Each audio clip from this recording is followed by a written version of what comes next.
औज़ुबिल्लाहि शमील अलीम मिनश्शैतानिर्रजीम बिस्मिल्लाहिर्रहमानिर्रहीम अल्हम्दुलिल्लाहि वस्सलातु अला अहलिहा। अब गुफ्तगू चल रही है कि अक्ली अदिल्ला से साबित करना तौहीद को।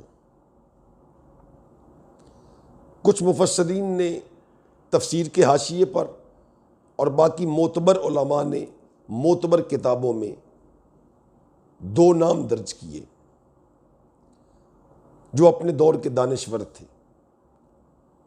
एक का नाम था अब्दुल्ला इब्न मुकफ़ा,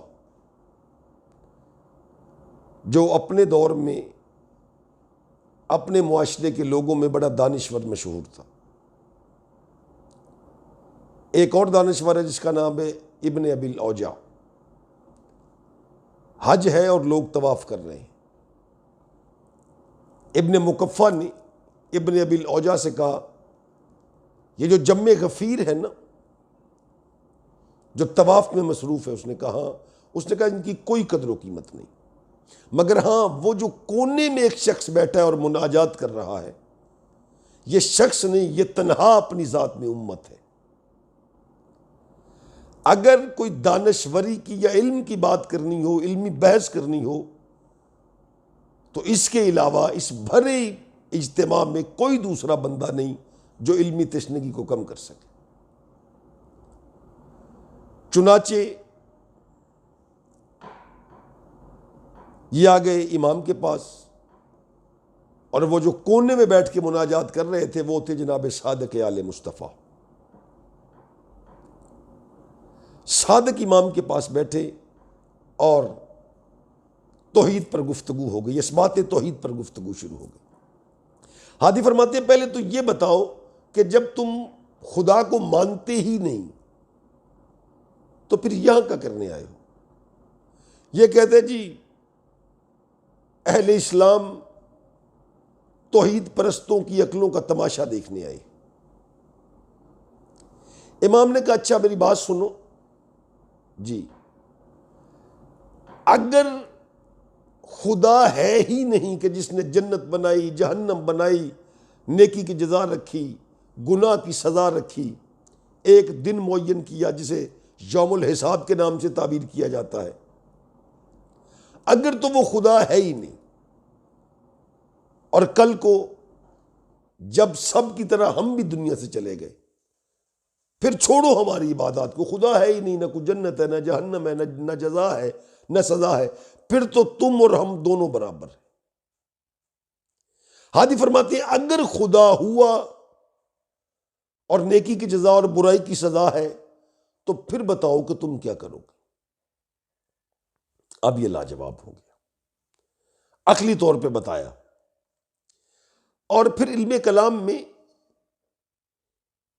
एक बहस है, दलीले लज़ूमे शुक्र मुनअम, एहसान करने वाले का शुक्रिया अदा करना। जो भी इंसान आप पे एहसान करे, आप पे लुत्फ करे, आप पे इनायत करे, आपकी मदद करे, किसी आयत की ज़रूरत नहीं, किसी नस का होना ज़रूरी नहीं, किसी रवायत का दोहराया जाना मस्ट नहीं। इनफरादी ज़िंदगी में, इंडिविजुअल लाइफ में जो भी एहसान करे, ज़मीर मुतमिन नहीं होगा जब तक आप उसका शुक्रिया अदा नहीं करोगे। यह दलीले शुक्र मुनइम है, एहसान करने वाले का शुक्रिया अदा करना। ऐसे करो कि तुम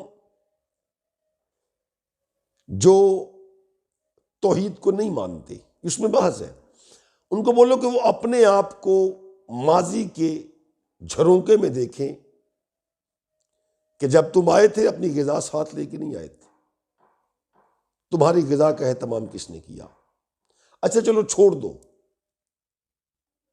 जो बेनफ्स से ही अपने आप को आकिल भी गर्दानता है, दानिश्वर भी समझता है, और फिर तौहीद का इकरार नहीं करता, उससे पूछो कि ये ज़मीन के सीने में ग़िज़ा किसने सौंपी? ये गंदम को ज़मीन में से रुवैदा किसने किया? ये जो ज़मीन के सीने से चश्मे फूटते हैं, ये किसने जारी किए? मैं और मिसाल देता हूं दलील शुक्र मुनम पर। मिसाल के तौर पे हम मजालिस के लिए जाते रहते हैं। मैं दीपालपुर से मुल्तान गया मजलिस पढ़ने के लिए, मैं वैसे गया बगैर मजलिस के, और मैंने किसी मोमिन को मुत्तले भी नहीं किया कि मैं वहां हाजिर हो रहा हूं। लेकिन जैसे ही मैं बस अड्डे पे उतरा, 3-4 बंदे मेरे इस्तकबाल के लिए खड़े हुए थे। बस अड्डे से बाहर आए तो पता चला कि वो गाड़ी लेके आए, उन्होंने मुझे बिठाया और बिठा के घर ले गए। ये होटल में कमरा बुक करवा दिया, बेहतरीन खाने का इंतजाम, जिस चीज की मुझे जरूरत थी उन्होंने मुहैया की। तो मैंने उनसे कहा, मैंने कहा भाई मैंने तो आने की इत्तला नहीं दी, आप कौन हो? उन्होंने कहा जी कि आपके आने की किसी को खबर थी जिन्होंने हमें भेजा और कहा कि जाके दीवान सकलैन को जो चाहिए वो दो, उनके आराम का ख्याल रखा जाए, उनके खाने पीने का ख्याल रखा जाए। लेकिन उसने कहा कि बात यह है कि मेरा नाम नहीं बताना आपने। अब मैंने उनमें से हर एक से पूछा कि भाई मैंने इत्तला भी नहीं की और मेरे इत्तला के बगैर ये इतना एहतमाम मेरे लिए, एक एक से पूछा, किसी ने नाम नहीं बताया। अब बेशक सारी सहूलियात मेरे सामने हैं, जब तक मुझे नाम का पता नहीं चलेगा मैं मुतमिन नहीं होऊंगा। और अगर मेरे पूछने पर भी कोई मुझे नाम न बताए तो कम से कम मेरे दिल में तो इजहार तशक्कुर होगा कि भाई जिसको मैंने इत्तला भी नहीं की और मेरी आराम का इतना ख्याल, हर सहूलत मेरे लिए मुहैया, मेरे खाने के लिए, पीने के लिए, रहने के लिए, सोने के लिए बिस्तर। इंसान अब सोचना, तेरे दुनिया में आने की खबर मां सिवाय उसके किसी को नहीं थी। उसने जहां तुम्हें भेजना था उस मुकाम का नाम रखा मां। ग़िज़ा तू ला नहीं सकता था, तेरे आने से पहले उसने मां के सीने में तेरे लिए ग़िज़ा रखी। ठीक, चलो अब मंजिल को आगे बढ़ाओ, बचपने को छोड़ो।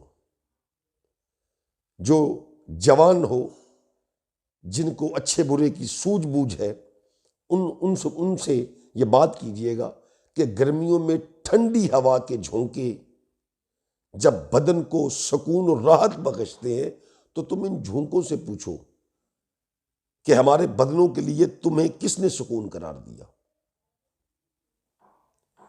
सूरज में से इतनी विटामिन्स निकलती हैं और सूरज की किरणें बदन को मुहैया करती हैं। सूरज से पूछो कि हमारे बदन को सारी विटामिन्स तू मुहैया करता है, तुम्हें किसने बनाया? जब तक पता न चले तब तक दिल में शुक्रिया अदा करो, और जब पता चल जाए कि ये किसने सारा कुछ बनाया है तो फिर अमलन शुक्रिया अदा करो, चूंकि इसी को खुदा कहते। यह है दलील शुक्र मुन्नम। खुदावंद मुताल हमें मारफत तौहीद हासिल करने की तौफीक अता फरमाए। वमा अलैना इल्लल बलागुल मुबीन।